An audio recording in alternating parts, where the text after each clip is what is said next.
So our last day of notes today is kind of a little bit of a review day. We're still going to be practicing our GCF, our dots, our trinomial, and also our grouping that we learned last time. But it looks a little different, so I call it funky factoring. It's still factoring, but it looks a little different than the factoring you're used to seeing. So we'll just go through a few examples, see how we do. So if we look at our first one here, we got x plus 5 squared minus 4 times x plus 5. So a lot of times, and don't write this down yet, I would have a lot of people sit here and say, all right, well, x plus 5, I'm going to write it twice. And then they multiply everything out, and then they distribute the negative 4, and it just creates a really, really long problem. What we can do, as I said with my funky factoring, inside those two parentheses, are those both the same? Yeah. So what we can do is we can replace that with another letter. So like, for example, I can use A is my x plus 5. So instead of writing x plus 5 squared minus 4 times x plus 5, I can change those into just the letter A. Now, can anybody look at that and tell me what kind of factoring we're going to do? I heard somebody whisper it. GCF. They both have that letter A, so I'm going to pull out an A. And then I would have A minus 4 on the inside of my parentheses. So your last step, the only thing you have to remember to do is to go back and re-plug in your x plus 5. So this A is really x plus 5. In my other parentheses, that A becomes x plus 5. But then it's also minus that 4 that was in there too. That's still there. So then we just have to clean up. What is 5 minus 4?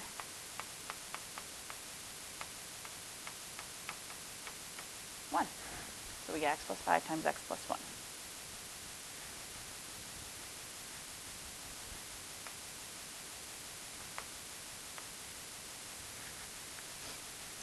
So again, in my second example over there, whole bunch of parentheses. We got 4 times a plus 1 squared plus 12 times a plus 1 minus 40. So can we do a little substitution like we did on the last one? Yeah. Somebody pick a letter. Y. Okay. So I'm going to say my y is that stuff in the parentheses. My y is the a plus 1. So then I'm going to go and plug in a y instead.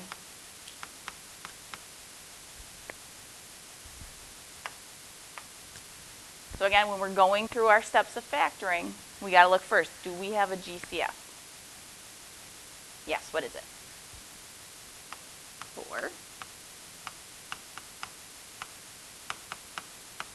So then that gives me a y squared plus 3y minus 10. Can I factor the stuff in the parentheses again? Yep. What multiplies to give us 10?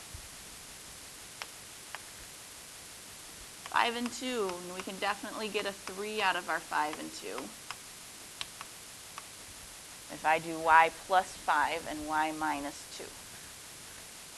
5 minus 2 is negative 10. 5 minus 2, 5 times negative 2 is negative 10. And then 5 minus 2 gives me the plus 3. So then again, I'm going to go and re-plug back in. My y is really a plus 1. That y is really a plus 1. Sometimes if I substitute it back in that way, it makes a little more sense for some people.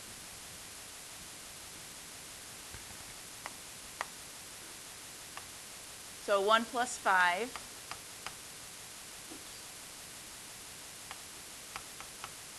would give me an a plus 6 in that parentheses.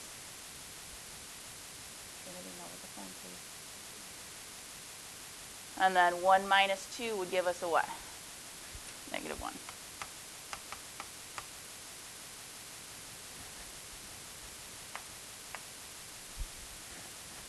So again, that's just a little trick to try to make it a little easier when you have those things. Because again, if you try to write the a plus 1 twice and multiply everything out, it's just going to be a lot longer of a problem, and you'll probably forget what you were trying to do to begin with. So substituting a value like that so that you can make it a little easier is a trick you can use. So then our next one, we got x squared minus ac minus cx plus ax. We have 4 terms, so what method would we use here? Grouping. But if I group my first 2 terms here, do they have anything in common? No. How about my second 2? Those have an x, so grouping would be a little tricky. We could rearrange them. At looking at these, I'm thinking maybe these 2, because they would have what in common there? A c. And then maybe these 2 there, because then those would have what in common? The x. So if I rearrange this, so I put my x squared plus my ax, those 2 together, and then my negative ac minus cx, put those 2 together. Now we could do our grouping.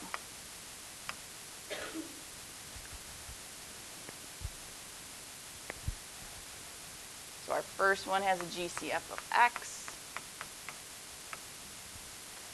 Then I pull out my x, and then I've got an x plus a there.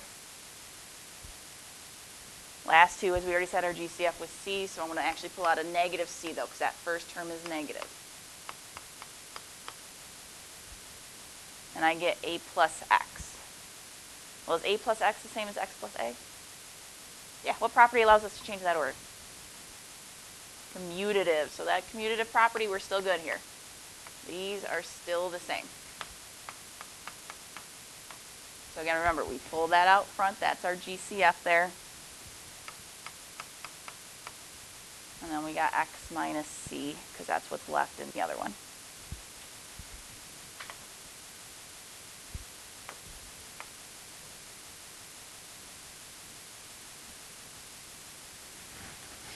So let's take a look at the next one. So here, I mean, we could do a GCF of a, but let's just kind of think ahead. If I pull out an a and have a plus 2b, am I going to get that at all out of those ones? No. Okay. Well, of course that's going to happen. How about if we rearrange it? Do you think there'd be a way to rearrange it that would make it work?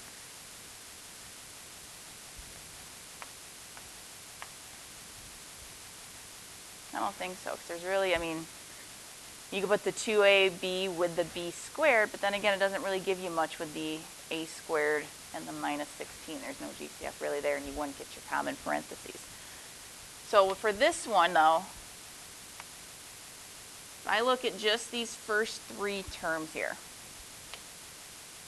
looking at just those first 3, can we factor those as a trinomial? Yeah. We would have a times a, gives us your a squared.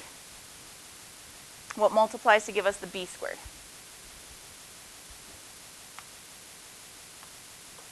B times b. And then what will our signs be? Yeah, both positive.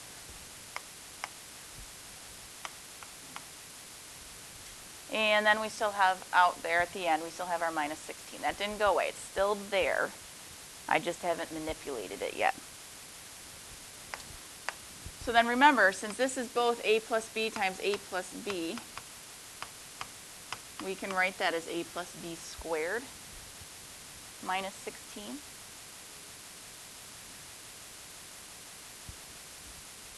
So then instead of having the a plus b squared, let's say I use the letter x, I change that into x squared minus 16. What kind of factoring do we have? Dots.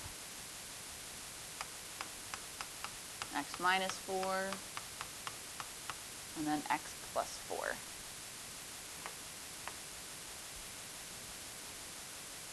So then again, I just got to plug back in for x, my a plus b.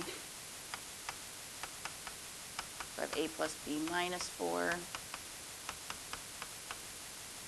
And a plus b plus 4.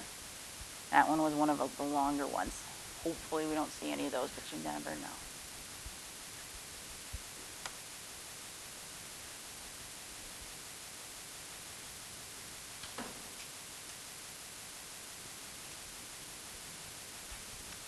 And then our last one here,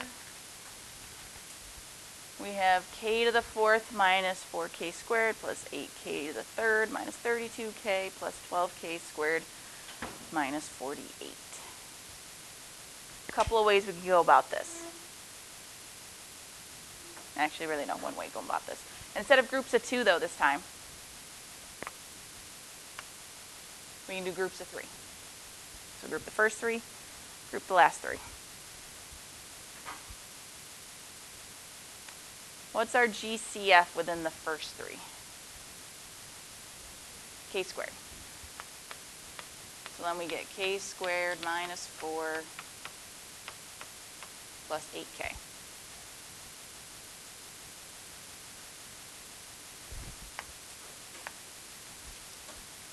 Okay, how about those last 3? What our GCF be? Negative 4. Actually, we want to pull out a positive 4 this time.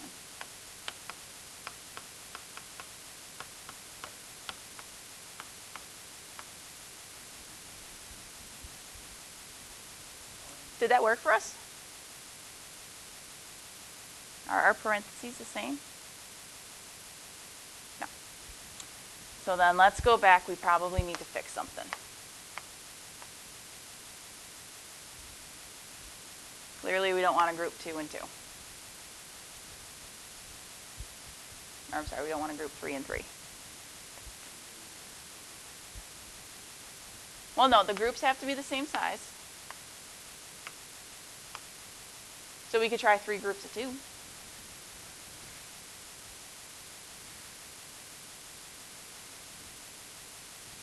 So within the first 2, what's our GCF? K squared. So then I get k squared minus 4. Within our second 2, what's our GCF? 8k. So then I have k squared minus 4. Oh, almost there. So far, those 2 parentheses are the same. All right, last one, GCF, 12.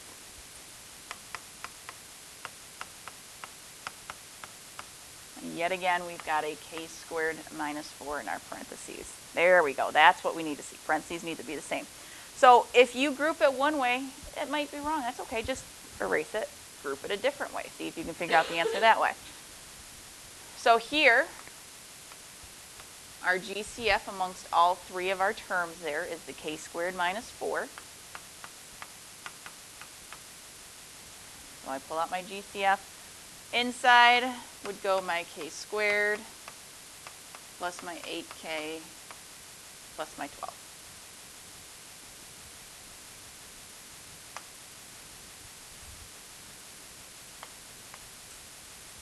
So k squared minus 4, can we factor that? Yeah, what does that factor into? K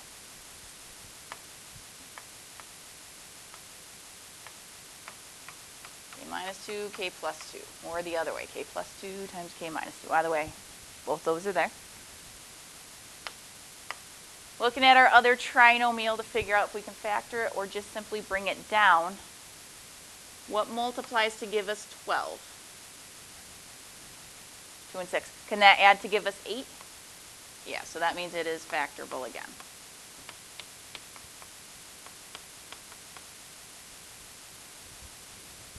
So k plus 2 times k plus 6. Anybody remember how we can rewrite those ones?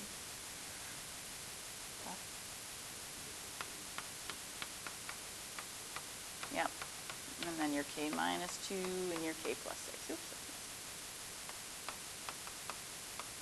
Doesn't matter the order. The k plus 2 squared doesn't have to go first. You can put the k minus 2 in front of it still. Or the k plus 6 can go in front of it.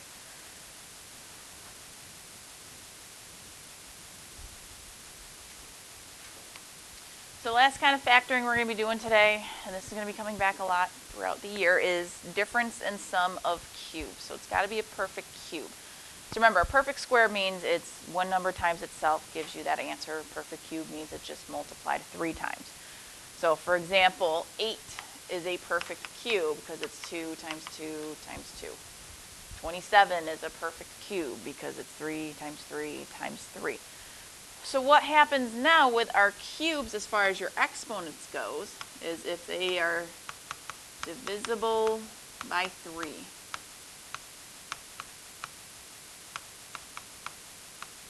We'll note that's our exponent. So if your exponents are divisible by 3, so y to the third is a perfect cube. Y to the 6th, y to the 9th, y to the 12th, y to the 15th. Those would all be perfect cubes because that exponent is divisible by 3.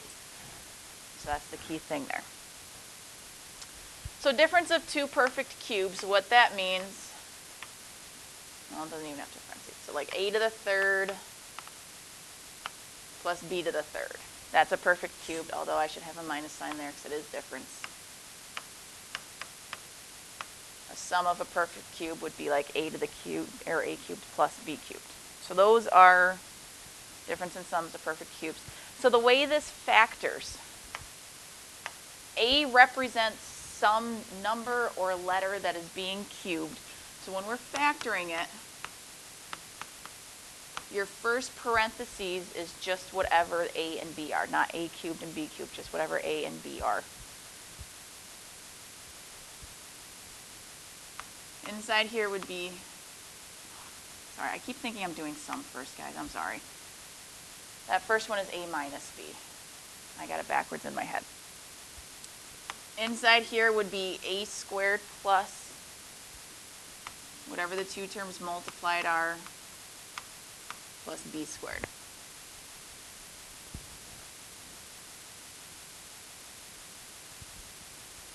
So then your sum one is pretty much the same exact thing. It's just you just change around two signs. So since it's plus, it starts as a plus b. So again, a is just some term that's been cubed. And then in here is a squared minus ab plus b squared.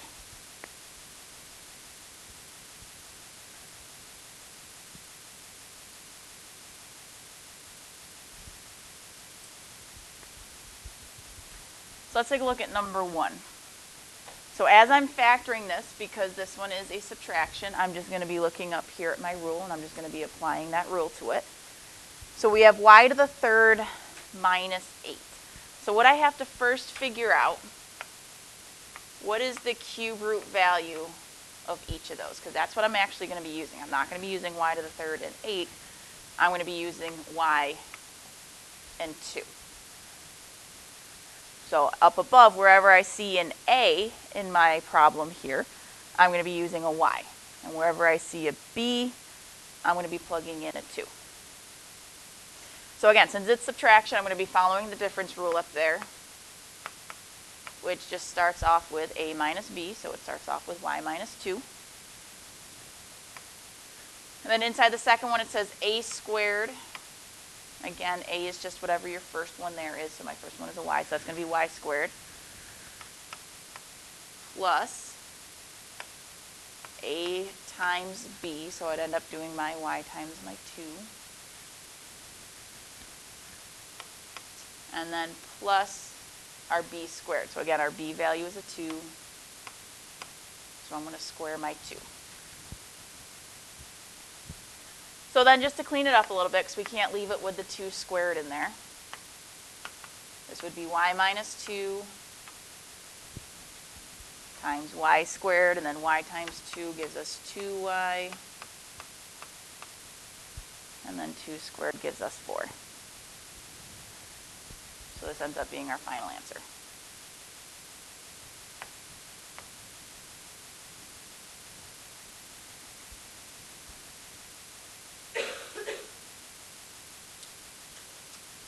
So let's try that second one. Again, we have another subtraction, so I'm going to be following my little rule up there. I got to figure out what my a and my b's are. So the cube root of 1 is just 1. Cube root of 27x to the third. Well, what would be the cube root of 27? Do you guys know how to do that in your calculator? Let me show you this in case you don't. So we have our calculator up. If you go to your math button choice number 4 right there, that's your cube root. It's got that little 3 in front of the square root sign. So that would find you your cube root. So we would type in choice 4, cube root of 27 gives us 3. So if you're ever trying to figure out if it's a cube root, or what the cube root would actually be, use that little button. That's going to help make your life easier. No, not a cube. So 3x, that would be our b value. So wherever I see a b, I'm going to plug in 3x. Wherever I see an a, I'm going to plug in a 1. So again, this starts with a minus b. So 1 minus 3x. So then inside the second one, I start with an a squared.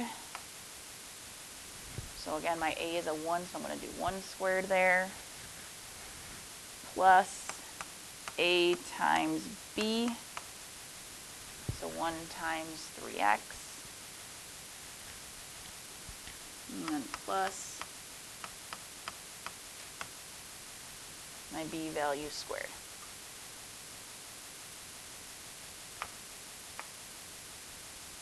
So then just to clean that up a little bit. So we got 1 minus 3x is our first parentheses. Second parentheses, what is 1 squared? 1. And then 1 times 3x would be 3x. And then 3x squared, if you have to write it out twice, go for it. 3 times 3 gives me 9, x times x gives me x squared. Not everybody needs to write it out twice to multiply, but if you need to, go for it.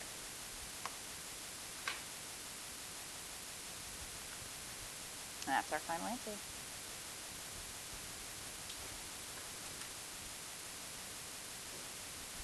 All right, let's try it again for number 3. This one we've got a sum of cubes, so we're going to be following the other rule. So if you need to follow along with it, look at it up above. I'm not going to keep scrolling up and down because it's going to make people dizzy. It's going to make me dizzy. So first thing, again, we got to figure out is what are those cube roots.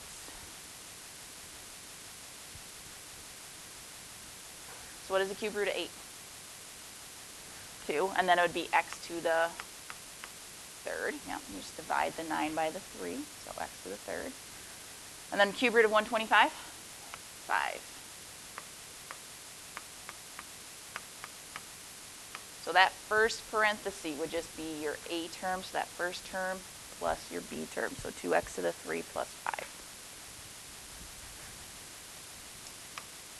So then in that second parenthesis, again, this time my a has a couple things in there, so I use my parentheses. It's your a squared, I probably don't know that yet, plus a times b, so 2x to the third times 5. Although it's not plus though, I made a mistake. That one's minus a times b. And then plus your b squared.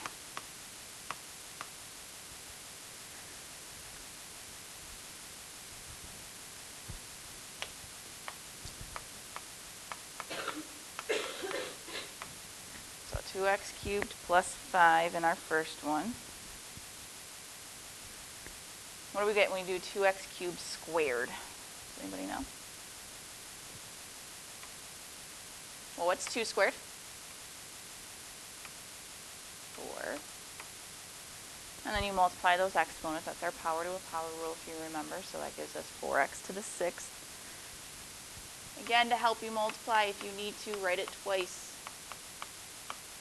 2x cubed times 2x cubed. So then multiply these two, 2 times 5. Give us 10x to the third. And then our last term there, 5 squared, would give us 25. So there's your final answer for that one.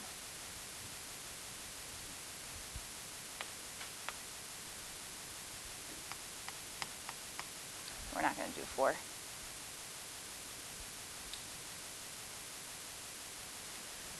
So then a little note down here on the bottom just for you guys to keep in mind.